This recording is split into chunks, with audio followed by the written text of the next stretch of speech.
Hey guys, Craig from Geek and Camo here. Just before you get into the video, just be aware that I've had a massive audio syncing issue with my other camera. I'm not sure why, but I've got a new one coming. I'm just using my web camera to record this one at the moment. So yeah, please stick with it. The video's still okay. It's just a audio syncing issue, yeah. All right, cool. Let's get into the video. Cheers. G'day guys, and welcome back to Lioness After Action on Geek and Camo. We've done a slight rebrand here, and I think you're going to like it, okay? Alright, so episode 4 is called Murder Hornets, and I think we've reached the point of the season where the two timelines are really starting to come together, because while we're watching Joe and the CIA deliberately kick a Russian intelligence network into the Hornets' nest 6 months ago, we're also watching the consequences of doing exactly that in the present. All right, Joe is now a prisoner. The Russians are moving her, and her team is constantly one step behind. And for the first time, we're told pretty clearly that there may come a point where rescuing Joe is no longer the priority. Stopping the Russians from getting her out of the country becomes more important, even if that means Joe doesn't survive. And that's a pretty dark place to take the story. And there's plenty to get into. So obviously, full spoilers for Lioness Season 3, Episode 4 from this point onwards. If you haven't watched Murder Hornets yet, go and watch it and then come back. All right, let's get into it. So, Joe is still fighting. We start in the present timeline with Joe still being held by the Russians, and she looks absolutely wrecked. She's been subjected to that constant dripping water torture that we saw at the end of the last episode, but mentally, Joe is still Joe. She starts arguing with the Russian interrogator, and this is one of those situations where I'm thinking, Joe, maybe now isn't the time to give the bloke holding you captive a lecture on the failures of the Russian state. But, you know, that's Joe. Even strapped down, she's trying to control something, and right now, the only thing she really has control over is whether they see her scared. So she refuses to give them that. The Russian interrogator makes something pretty clear as well. They're not really where he wants her yet. This isn't the main interrogation. This is basically preparation. And once they get Joe where they're taking her, that's when the real work starts. And that should immediately worry everyone. Okay, they move Joe. Joe is eventually dragged out and put onto an aircraft. And this is where the urgency goes through the roof. Because there's a huge difference between Joe being held somewhere inside the United States and Joe being moved outside of it. While she's still on American soil, the CIA has options, and they can raid locations. They can use domestic surveillance, and they can put aircraft into the air. They can shut down the roads, and they can potentially intercept her. The second she gets outside American territory, everything becomes much, much more complicated, especially if the Russians move her through another country, or worse, hand her to someone else. And that possibility becomes very important. How bad is this for the CIA? All right, how bad is this for the CIA, I hear you ask? We then get Caitlin, Byron, and Mullins discussing what actually happens if Joe gets away. And this is probably something that we haven't really stopped to consider properly until now. Joe doesn't know things. Joe doesn't just know things. Joe doesn't just know things. Joe knows everything. She knows Lioness assets. She knows past operations, and she knows current operations. She knows safe houses, she knows case officers, and she knows targets. She knows how the program operates. She knows people who have worked for the United States and other countries. You couldn't design a more valuable intelligence target if you tried. And even if Joe never willingly talks, everybody has a breaking point, whether they want to admit it or not. And the CIA knows that. Joe knows that. Her team knows it. So now there's a clock running. They have to get her back before the Russians can move her somewhere secure to properly start working on her. All right, the worst case scenario. And then they raise an even worse possibility. What if Russia doesn't keep Joe? What if they give her to Iran? Yeah, that's a nasty proposition for anyone. Because Russia capturing an American CIA officer is one thing. There are channels. You know, negotiations, prisoner exchanges, all the usual intelligence games. But Iran getting Joe? That's completely different.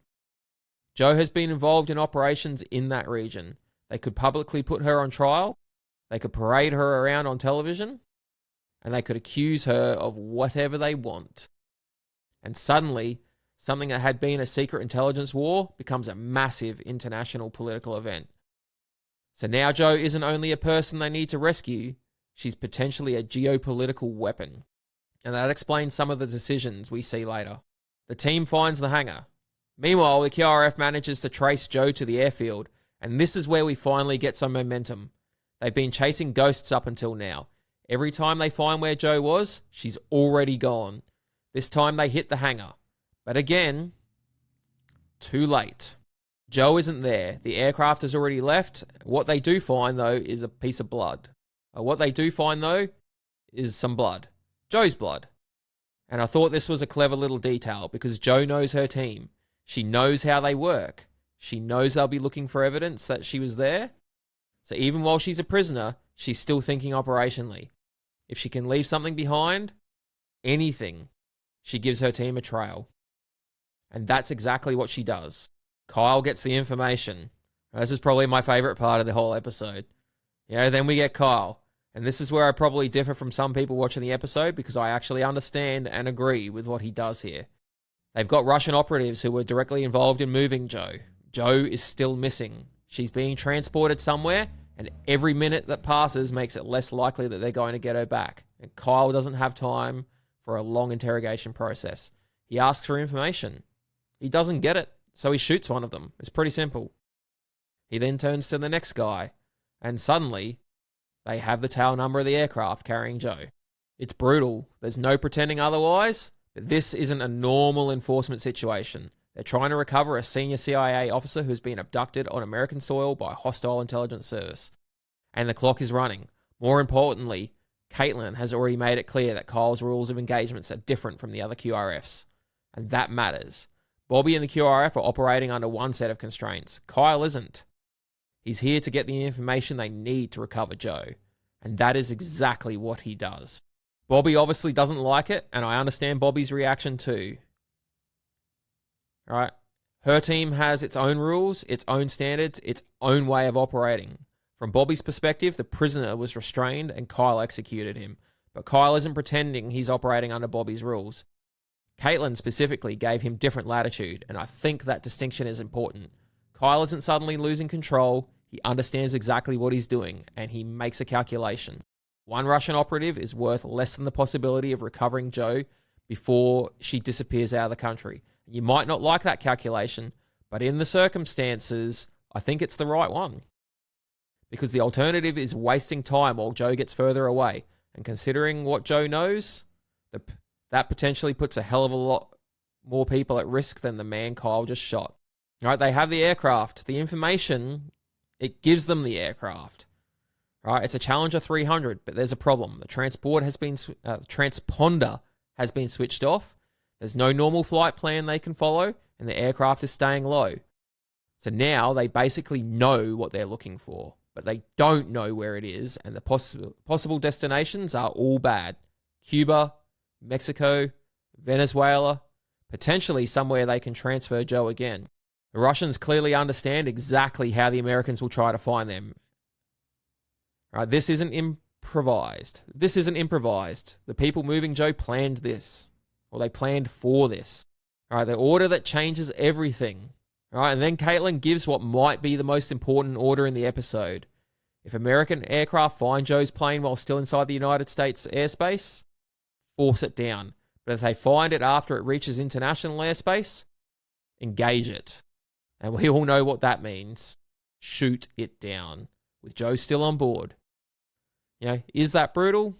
I don't know. But it tells you exactly how valuable the information inside Jo's head actually is. At some point, preventing Jo from reaching Russian hands becomes more important than saving Jo.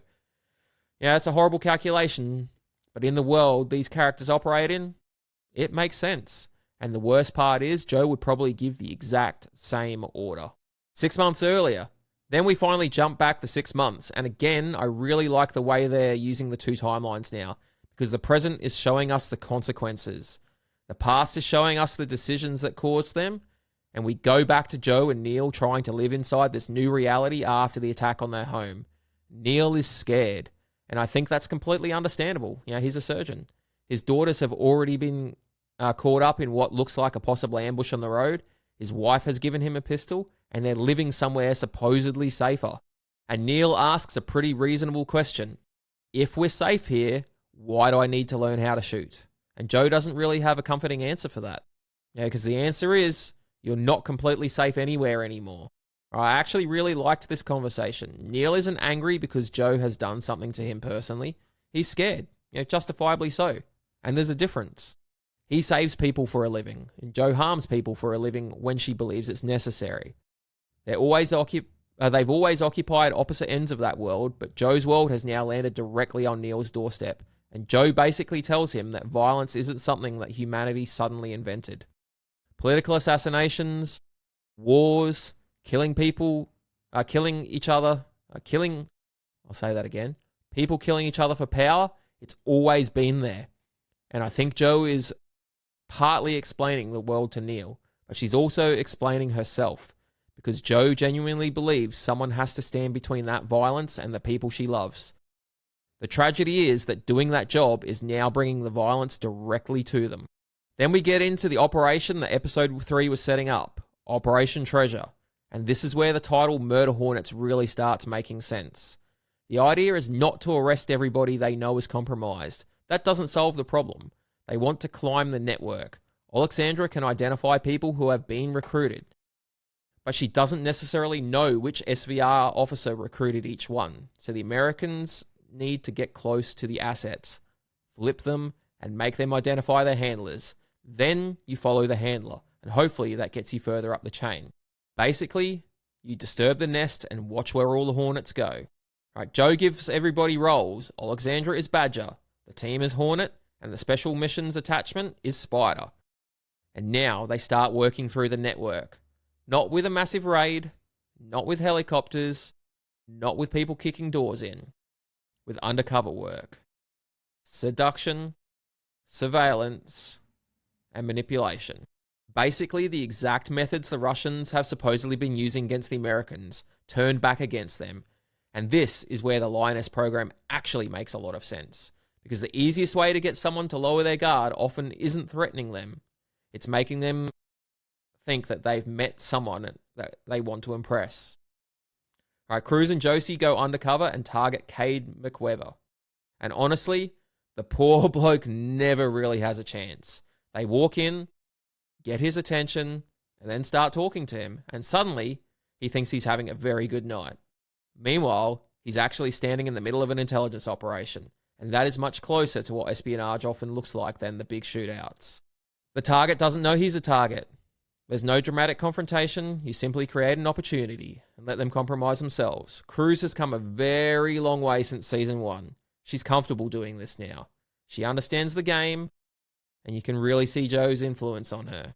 At the same time, Amber, she is running another part of the operation. Her target is connected to Northrop. Again, someone with access, someone potentially useful, and the approach is basically the same. Make contact, establish interest, and create the relationship. Then eventually offer the target a choice. Continue working for the Russians, or help the Americans identify the person controlling you. It's essentially a reverse honeypot.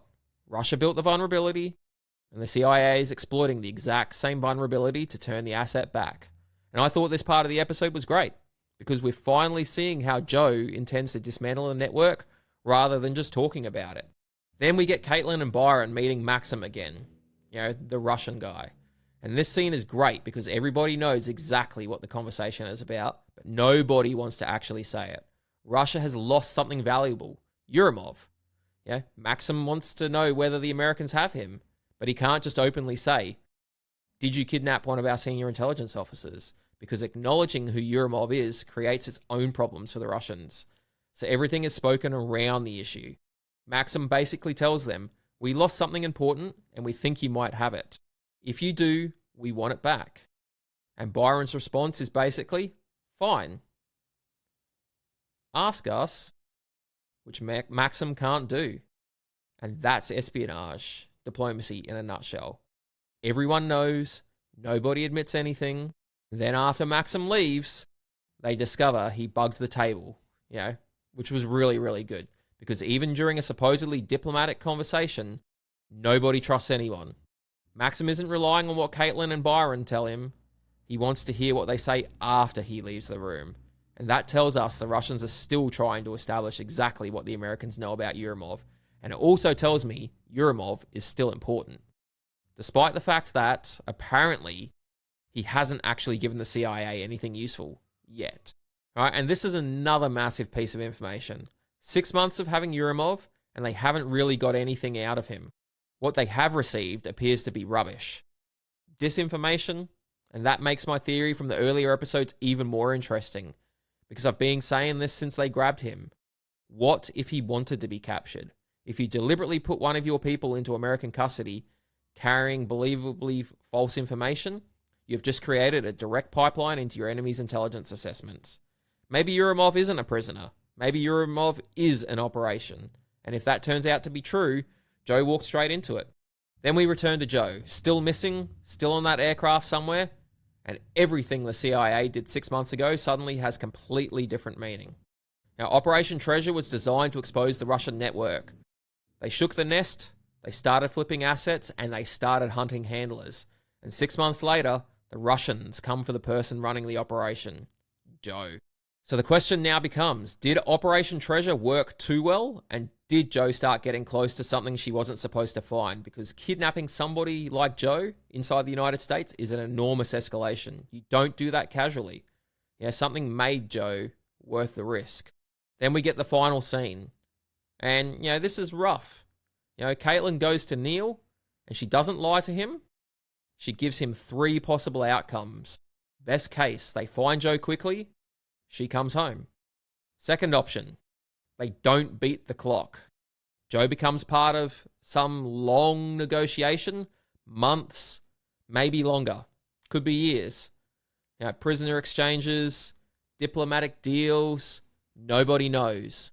And then, option 3, Joe doesn't come home. And Caitlin tells Neil to prepare himself for that one. Yeah, it's a real possibility. Because if he prepares for the worst, anything better becomes a relief. It might sound cold, but I actually think Caitlin is trying to help him. False hope isn't going to help Neil or the girls. They need to understand how serious this is. And right now, nobody knows whether Joe is coming home. So what did I think of episode 4? I really liked this episode. And again, it's not because of some enormous action sequence, although we did have a good one. All right, it's the tension. The present timeline is basically a countdown. Every minute Joe is on that plane, the situation gets worse. And then the flashback gives us Operation Treasure, which finally starts showing us why the Russians might be willing to take such an enormous risk to grab her. I also really like Kyle in this episode because there's no hesitation. He understands the stakes immediately. Joe has been taken, the Russians are trying to move her, and he has been given the authority to operate differently from the QRF. So he does. There's a tendency in these sorts of shows to have characters spend 10 minutes arguing about what they're allowed to do while the target disappears.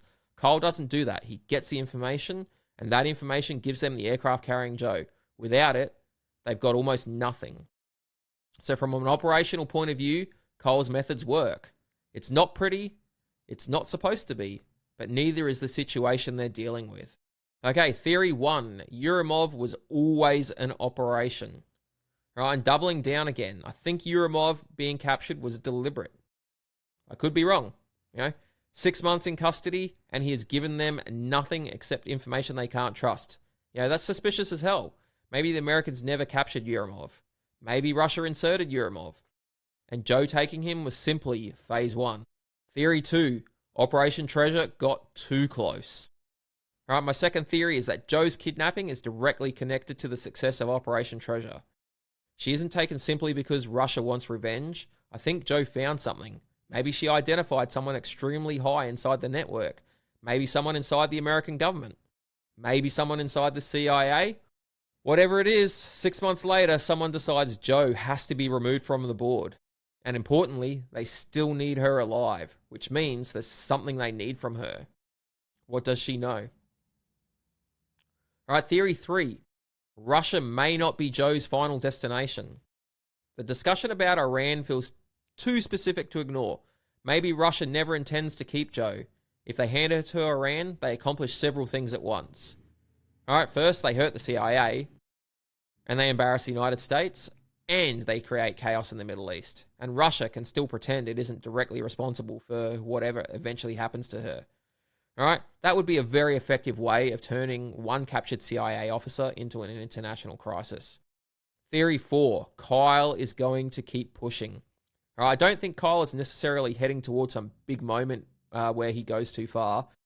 I think the more interesting question is just how far Caitlin is prepared to let him go, because she clearly understands what Kyle is, and that's why she uses him. The QRF has one role, Kyle has another.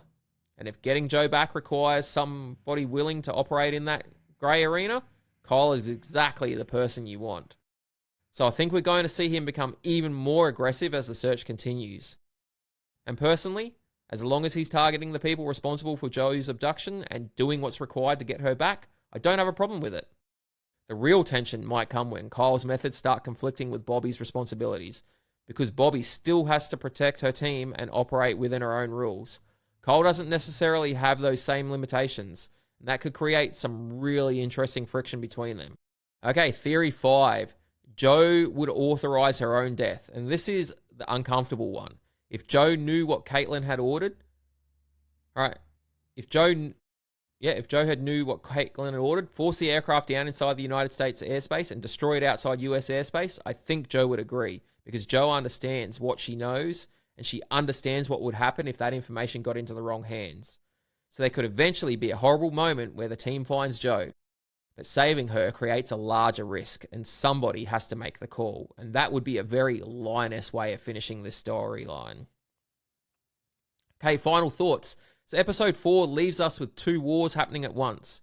6 months ago, Joe deliberately starts pulling apart a Russian intelligence network using Operation Treasure, and in the present, that same intelligence war has turned Joe into the prize.